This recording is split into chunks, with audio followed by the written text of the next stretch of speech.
Virgin Most Powerful Radio is pleased to present Church of the Masses. Hello, welcome back to Church of the Masses. This is where we talk about the intersection of faith and culture. We get our name from a 1930s theater critic who said, theaters are the new churches of the masses. They are places where people sit in the dark and listen to people in the light tell them what it is to be human.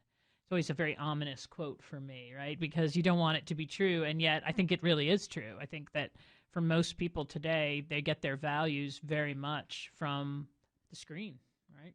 Yeah, it's very influential when we're all looking for something to believe in, but we find it so hard to find God, even though he's everywhere. So it's really important that we put God in those new churches. Very good. So this is my producer, Hannah Hall. Hello. She's the one who's usually behind the scenes on the show, but I thought to bring her up so you could all get a look at her. So please send donations to Virgin Most Powerful Radio, Church of the Masses, so we can pay Hannah, because that would be nice.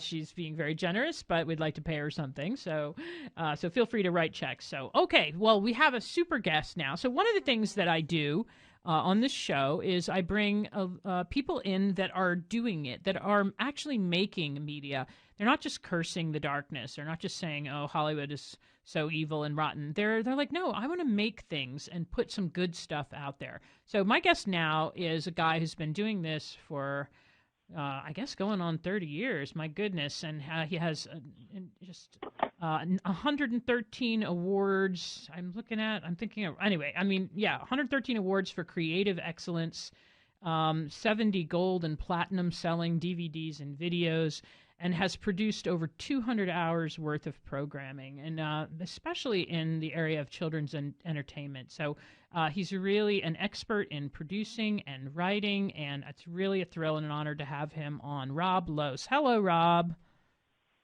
Hello, the Barbara Nicholas.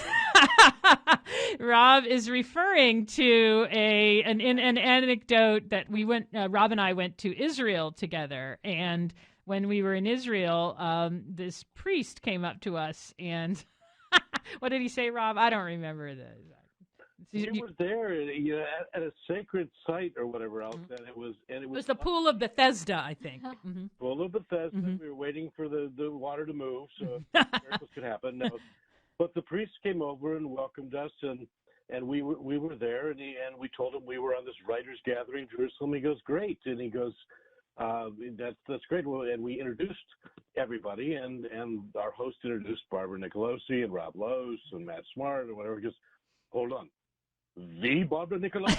I know. And Barbara said, well, yes, the Barbara Nicolosi? I read your blog all the time. You are amazing. I know. And Rob, you were sure I had set that up, and I didn't. I really didn't. I was totally sure. We had lovely tea with him, with crackers, and he wanted to know everything about Hollywood. We're seeing the most sacred sites in Jerusalem. Yes. And he wants to know everything about Hollywood. Oh, my gosh. The influence. It was a great trip. We have a wonderful guest right now, Rob Loos. He's a producer and a writer. Has how many years Hollywood career, Rob? Oh, do we have to say that? Makes me really, really old. Like 30 years, really huh? Old. Yeah, that sounds good. Yeah, that sounds good. 30 years, at least 30 years, right? So Rob has focused hugely in the children's media, the kids' media and animation side, not exclusively, but a lot of your work's been done on that side. So how did you get into that, Rob?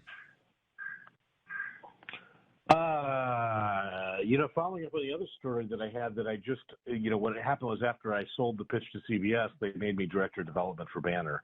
And so I got to learn how to put everything together. And along the way there, I actually helped put together one of the original launch shows for the Disney Channel.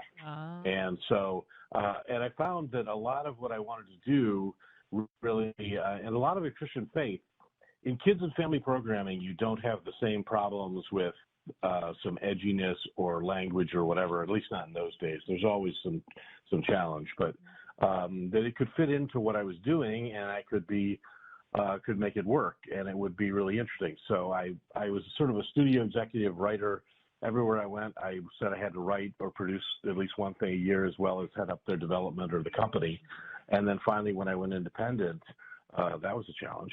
But there was a group out of the Midwest that wondered if there were any Christians in Hollywood. They asked the big question because they were wondering if there were any, what were we doing and how come we weren't having an impact? Yeah. And we basically said, well, there are some of us here, but we need some funding and we need some way to make a difference. And this foundation basically did a study and said, I think you're right. And I think the revolution of that is in the video cassette world, is that rather than trying to pitch the networks to do something, what if you did something direct to video cassette or direct to DVD later that would make a difference? And we convinced a foundation that, I did, and I ended up partnering with a guy I knew from Banner that we could pull this off. And I worked in development with a couple of great writers that, put that piece together, and we launched one of the first, really sort of high-end faith-based thing that was a guild show. Called McGee and Me. DJ and SAG. Yeah. Called McGee and Me. Yeah.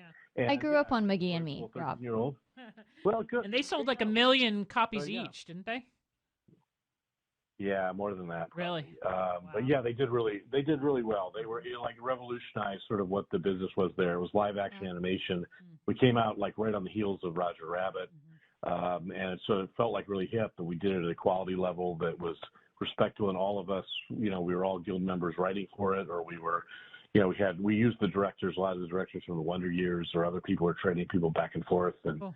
It really was like a classy thing you could show anywhere. And then we sold it it was on ABC for a while, it was on the BBC, it traveled the world and did its thing. It really opened the door for, shows like VeggieTales or other things. Sure. Ours was live action animation. It was more like, we called them mini movies. We sort of did it a little more filmically. Veggie did a little more like. I remember seeing him for the first time. I remember seeing the first time I was in the convent, and it was like, wow, these are good. Like, because we had seen so much other stuff that we were trying to sell in our bookstores, and they were all kind of sloppy and, from the Christians.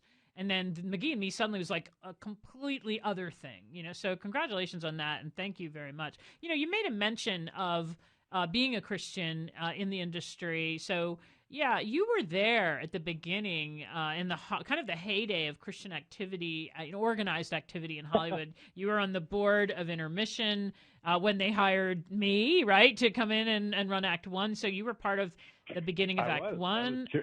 Yeah. I was, and all those things. I was chairman of that board for 10 years. Yeah. And so you've seen, how has it changed, Rob? When we started a thing called Intermission, which we ran for 20 years, and it was when we started that, we wanted to see how many people we could gather who were Christians in Hollywood that would make a difference. And we, as I said, we could count about a dozen or maybe 15. And with that opening night, I'll never forget that, somewhere around 86 or 87. We didn't know how many people were going to show up or how many weren't.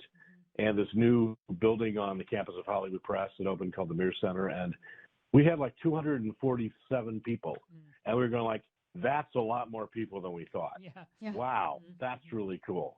And so it was, there was an excitement, and there was sort of we were all coming out of a liberal era where it was almost poison to say you were a Christian. It was easier to say you were worshiping a tree or something. It's just, or you like plants.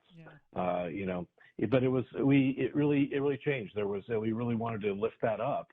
And, for 20 years, we sort of every quarter lifted up a project, either written by Christians or produced or something there, and to provide some encouragement, because it's like it's difficult. It's a dark world. And so what do you think? As you said, I'm sorry. Where are we now? I was just going to say it's rather to light a light than curse the darkness. Yeah. It's dark. Yeah. It's really dark. And the challenge is that there's some good things that happened. I spent a lot of time trying to educate people that there's a market for people that want Christian programming. We know there's a market now. You can identify, it's one of the few identifiable markets. There's an urban market, there's a Christian market, there's a Latino market. You can identify it. But whether we